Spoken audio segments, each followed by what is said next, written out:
Assalamualaikum warahmatullahi wabarakatuh. Salam sejahtera buat kita semua. Salam, Om Swastiastu, Namo Buddhaya, salam kebajikan. Balik lagi di channel YouTube Afif Safi, pakar bola mengomentari sepak bola dengan kebahagiaan. Sebahagia kita diberikan kesehatan ya. Gue doain buat yang nonton video ini semoga semua dalam keadaan sehat walafiat. Yang lagi sakit diangkat penyakitnya, yang belum kerja segera mendapatkan pekerjaan, yang lagi kuliah atau sekolah semoga diberikan nilai yang bagus dan diterima di universitas atau kantor yang kalian inginkan. Oke, hari ini gue bahas tentunya seputar dunia sepak bola dan update terbaru seputar Barcelona ya. Bagaimana kira-kira Yamal yang akan menggunakan nomor punggung 10. Nah, ini udah pantaskah Lamine Yamal ya, dengan track recordnya, dengan usianya, dengan apa aja yang udah diraih oleh Lamine Yamal, dia menggunakan nomor punggung 10 di Barcelona.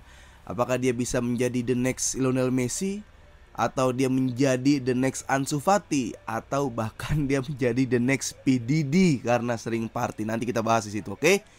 Nah, terlebih juga kita akan bahas drama-drama yang terjadi di Barcelona nih, antara Ter Stegen, ya ada pemain-pemain juga yang seharusnya sudah bisa pindah, udah bisa keluar dari Barcelona, namun masih ada hal yang yang menyebabkan bahwa pemain-pemain yang harusnya meninggalkan Barcelona mereka masih pada ingin di Barcelona. Itu dia ya, ada Ter Stegen, ada Araujo, ya gimana nanti lini tengah Barcelona dengan sembuhnya Marc Bernal. Ini gue bakal tanya juga sama lu ya, karena menurut gue di antara semua transfer Barcelona atau pemain yang akan didatangkan oleh Barcelona, yang paling gue tunggu justru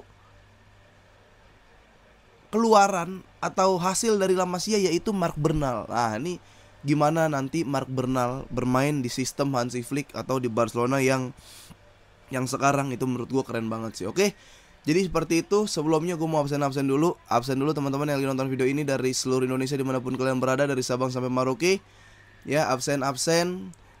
Sorry gue baru upload lagi video ini karena beneran gue bener-bener sibuk. Kemarin sibuk syuting, itu ada 3 mingguan syuting film dan nonton, bahkan perform di Stand Up Fest. Kalau kalian nonton ya, dari Jumat sampai hari Minggu, dari 11, 12, 13 Juli kemarin ya, gue perform hari Minggu.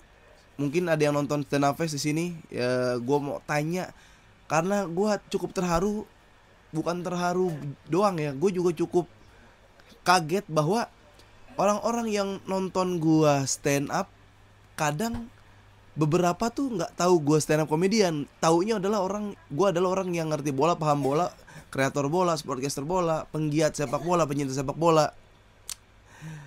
Padahal gue lahir dari stand up dulu gitu kan. Jadi seru banget di situ 3 hari, pecah lah menurut gue, acaranya pecah dan performer gue juga banyak yang suka. Oke, langsung aja. Ini kita bahas ya konflik yang terjadi di Barcelona. Ini ada Ter Stegen ya. Krisis terjadi atau masalah terjadi di posisi penjaga gawang. Marc-Andre Ter Stegen ya, dia tidak lagi ada dalam rencana Hansi Flick. Ya bahkan Ter Stegen tadi ya, itu dia udah menjalankan latihan mandiri ya di gym. Dia udah menjalankan latihan sendiri karena dia tidak akan dimainkan pada musim depan. Nih udah terang-terangan nih, Barcelona, Hansi Flick udah terang-terangan bahwa tidak ingin memainkan Ter Stegen. Jadi sebenarnya bola ada di Ter Stegen dan Barcelona harus segera mengambil sikap gitu kan. Harus berani bilang kita udah nggak butuh lu gitu. Nggak butuh tuh bukan ngelepeh kayak. Ya setahun lu cedera dan kita udah terima, Barcelona udah terima dedikasi lu sebagai penjaga gawang dan pahlawan, udah cukup sih menurut gua. Ya, karena Barcelona lebih mengutamakan Wojciech Szczęsny. Bahkan dari antara Johan Garcia dan Wojciech Szczęsny masih jadi kiper utama. Ya jadi Wojciech Szczęsny, lalu ada Johan Garcia. Ini masih di ini lagi masalah gaji, masih di akalin lagi financial fair play. Jadi itu di lini kiper, lini penjaga gawang. Justru penjaga gawang utama adalah Wojciech Szczęsny, kedua adalah Johan Garcia. Jadi untuk Ter Stegen dan Iñaki Peña itu harus segera mempertimbangkan lagi untuk bertahan di Barcelona. Gue nggak tahu apa hal yang bisa bikin lu berada terus antara Stegen dan Iñaki Peña di Barcelona.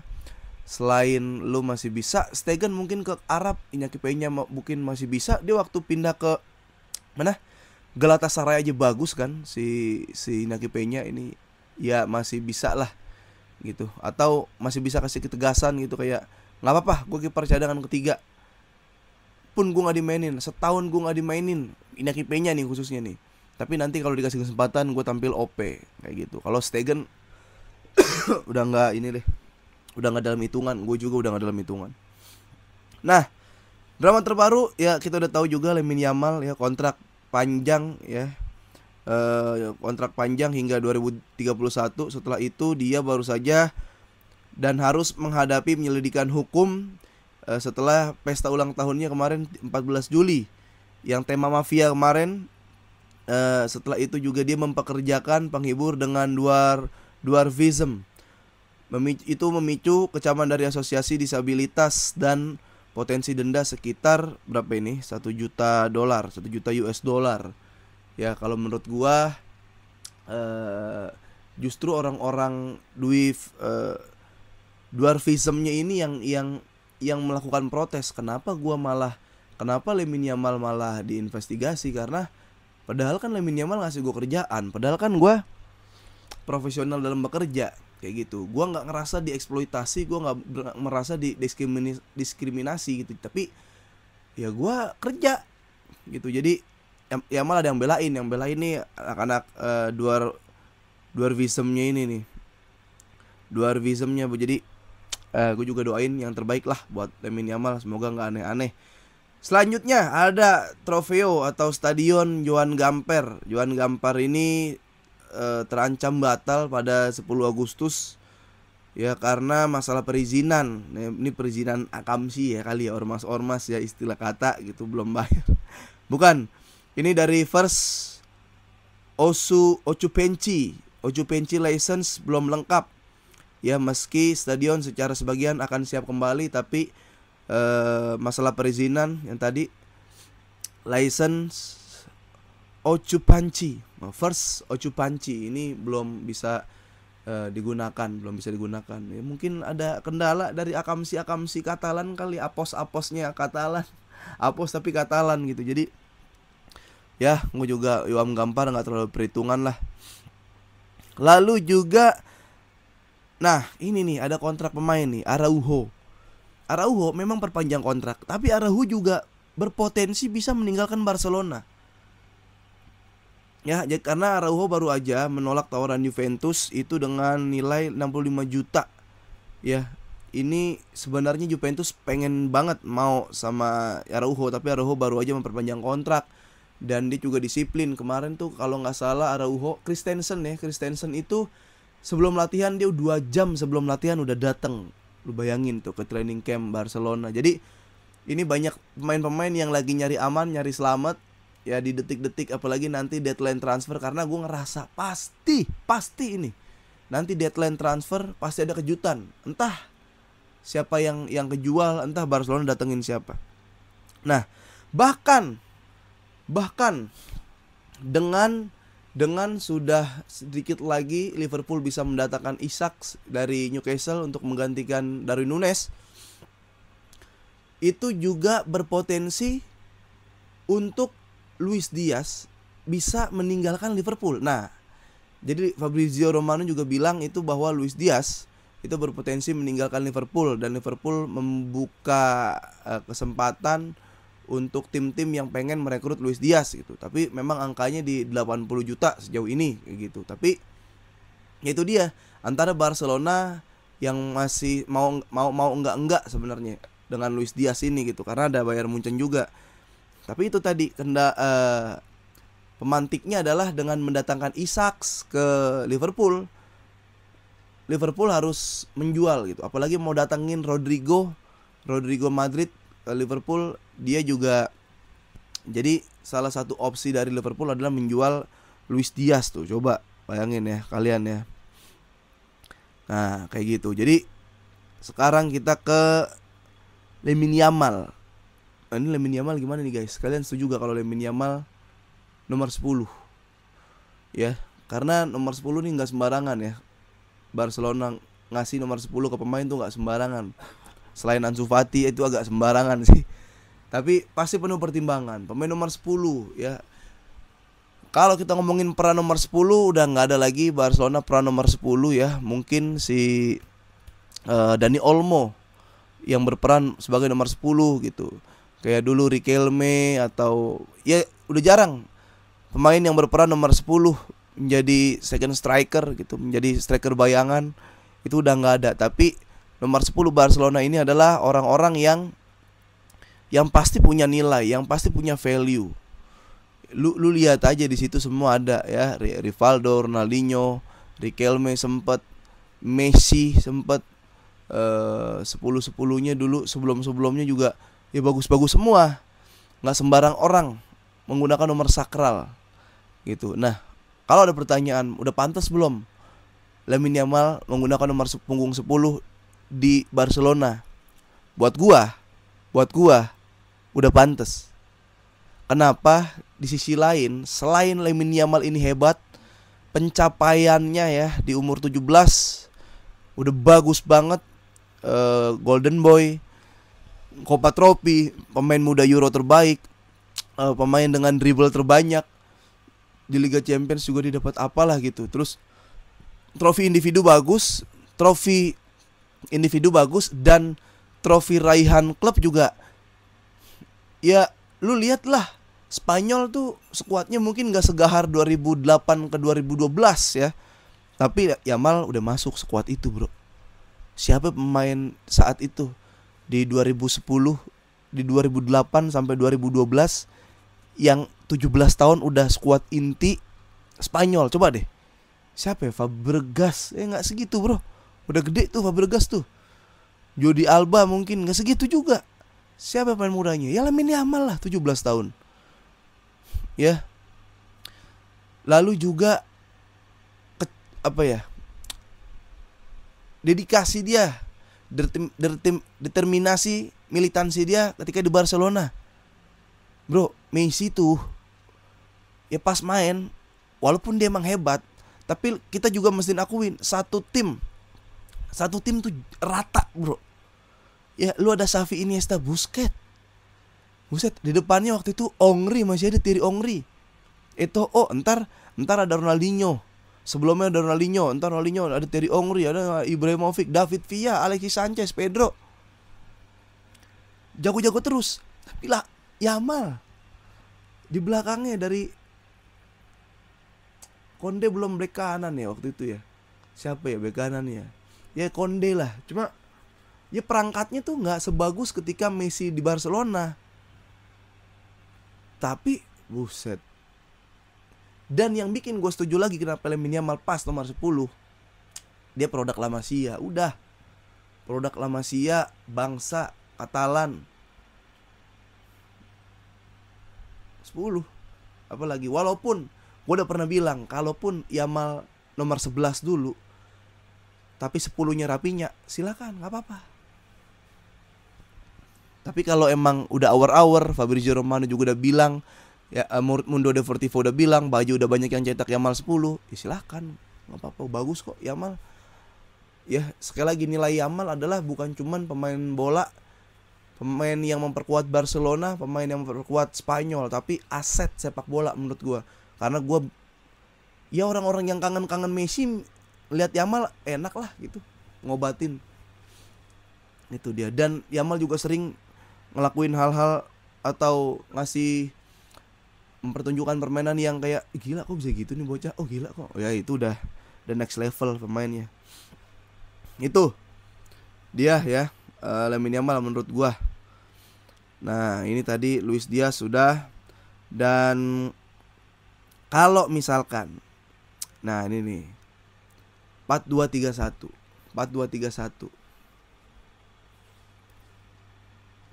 Kalau gue tanya sama lu, jual, cadangkan, mainkan. Ya. Jual, cadangkan, mainkan. Mark Bernal Gavi, Frenkie de Jong. Oke. Mark Bernal, Gavi, Frenkie de Jong. Jual, cadangkan, mainkan. Silakan. Gue dulu, oke. Ya. Gue jual Gavi, Frenkie de Jong cadangkan, Bernal mainkan. Mungkin terlalu cepat kayak bang, kan butuh adaptasi. Enggak. Gue ngelihat dari gini, kalau lu yang ini deh, lu yang SSB tuh udah ngerti cara kontrolnya Bernal, cara scanning dia, cara ngatur temponya dia, cara dia bermain dengan unit, lu udah ngerti harusnya. Ya. Walaupun De Jong kemarin terakhir bagus, tapi kalau jual cadangkan mainkan, gue jual Gavi, cadangkan Frenkie, mainkan Mark Bernal. Ya, mudah-mudahan Mark Bernal nggak ada mengalami cedera lagi, sembuh, bisa join bareng tim, udah keren Barcelona. Nah, sekarang gue geser lagi ke depan, misal AMF nih, second striker. Ya. Di situ ada Dani Olmo, ada Fermin Lopez, sekali lagi gue taruh Gavi di situ. Ya, siapa yang kalian jual, mainkan, cadangkan? Gua jujur, lagi-lagi Gavi gue jual, cadangkan Olmo, mainkan Fermin Lopez. Kenapa? Fermin Lopez tuh gila bro, gila. Ya sekali lagi nih, cadangkan Gavi, jual Gavi, cadangkan Dani Olmo, mainkan Fermin Lopez. Kenapa? Nih alasannya. Gavi, gue nggak masuk Gavi La Masia. Kadang gue nggak percaya Gavi La Masia. Nilai-nilai La Masia di Gavi gue nggak percaya gue. Subjektivitas aja nih, gue nggak suka Gavi. Gue udah gitu aja. Ya bukan Gavi pemain jelek. Kenapa mainkan Fermin Lopez, cadangkan dan Dani Olmo? Pertama, Fermin Lopez ini pemain yang dibutuhkan Barcelona. Ya, pemain yang kalau gue bilang dia bisa memecahkan deadlock. Pemain yang gak terlalu tinggi tapi headingnya bagus. Pemain yang yang punya keberanian, punya mentality untuk melakukan shoot dari luar kotak penalti, Fermin Lopez. Ya. Nantilah belajar masalah akurasi passing. Banyak dia gol ternyata dari luar kotak penalti. Shoot powernya oke, kenceng. Akurasi emang belum kayak sampai 90%. Tapi untuk memecah deadlock, gue ngerasa aman banget nih orang. Berani nusuk, berani berjibaku, berani menghantam, berani spekulasi, shoot dari luar kotak penalti. Ya. Jangan, nggak perlu, kalau gol ya bagus, kalau nggak gol deflect, kena pemain bisa masuk ke gawang, nanti deflect. Nanti terus kalau ketip sama pelatih, mentalnya reboundnya masih bisa kena sama teman-teman lain. Tuh. Dia juga punya akselerasi. Lu lihat waktu gol lawan Madrid dianulir gara-gara handsball yang jauh banget sampai wasitnya nyebut puji syukur. Itu kan berawal dari duel bola. Ya. Dia memenangkan duel, lewatin 2 pemain, ancang-ancang shoot, kencang banget. Itu, kita butuh itu. Tapi kalau deadlocknya gak pecah-pecah, lu lihat alasan kenapa gua cadangin Dani Olmo. Dia udah gak kuat main 90 menit. Dani Olmo tuh 60 menit maksimal. Dan ketika dia dapat bola di lapangan, bolanya tuh selalu brilian banget. Kenapa kayak ganti menit 60, ganti menit 70 Olmo masuk, beres menurut gue itu. Ya. Oke, gitu aja. Ternyata udah 19 menit. Silakan kalau kalian gue kasih pertanyaan, kira-kira udah cocok belum Lamine Yamal menggunakan nomor punggung 10. Setelah itu kalau di lini tengah ada Mark Bernal, Gavi dan De Jong, siapa yang dijual, cadangkan, mainkan. Sama di AMF second striker itu kalau ada Gavi, Dani Olmo, Fermin Lopez, siapa yang kalian jual, cadangkan dan mainkan. Oke, gitu aja. Nanti ketemu lagi dengan info-info terbaru seputar Barcelona. Vamos!